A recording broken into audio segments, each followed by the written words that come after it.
আসহাবে রাসূলের জীবন কথা। আগে থেকে এক আল্লাহতে বিশ্বাসী আবু যার গেফারি একদিন জানতে পারেন মক্কাতেও এমন একজন নবী এসেছেন যিনি এক আল্লাহকে বিশ্বাস করেন।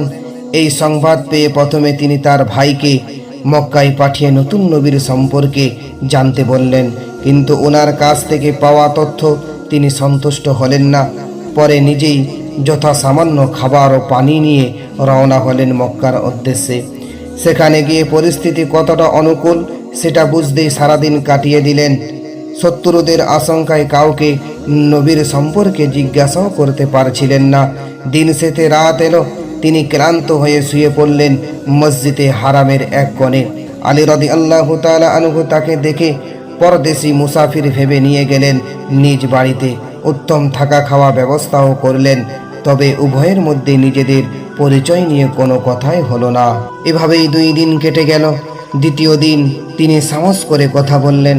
আলী রাদিয়াল্লাহু তাআলা আনহু তাকে সাহায্য করবেন এই শর্তে তিনি তার যাত্রার উদ্দেশ্যে তাকে বললেন। জানতে চাইলেন রসূলের সততার কথা। তার বক্তব্য শুনে হযরত আলী রাদিয়াল্লাহু তাআলা আনহু এর মুখমণ্ডল খুশিতে উজ্জ্বল হয়ে গেল। তিনি বললেন, আল্লাহর কসম, তিনি তো নিশ্চিত সত্য নবী। তারপর নবীজি সম্পর্কে তিনি আবু যার গেফারিকে বললেন, আর সকালেই নবীজির কাছে নিয়ে যাওয়ার ওয়াদাও করলেন।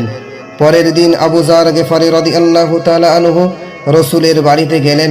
সাক্ষাৎকালে তিনি রাসূলুল্লাহ সাল্লাল্লাহু আলাইহি ওয়াসাল্লামকে ইসলামী কায়দায় সালাম দিলেন।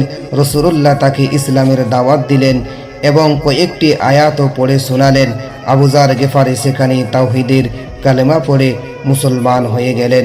ইসলাম গ্রহণের পর রাসূলুল্লাহ তাকে বললেন, তুমি আপাতত নিজ এলাকায় ফিরে যাও, সেখানে লোকজনকে ইসলামের দাওয়াত দাও, আমার খোঁজ খবর রাখবে, সে মোতাবেক ভবিষ্যতে যা করার করবে।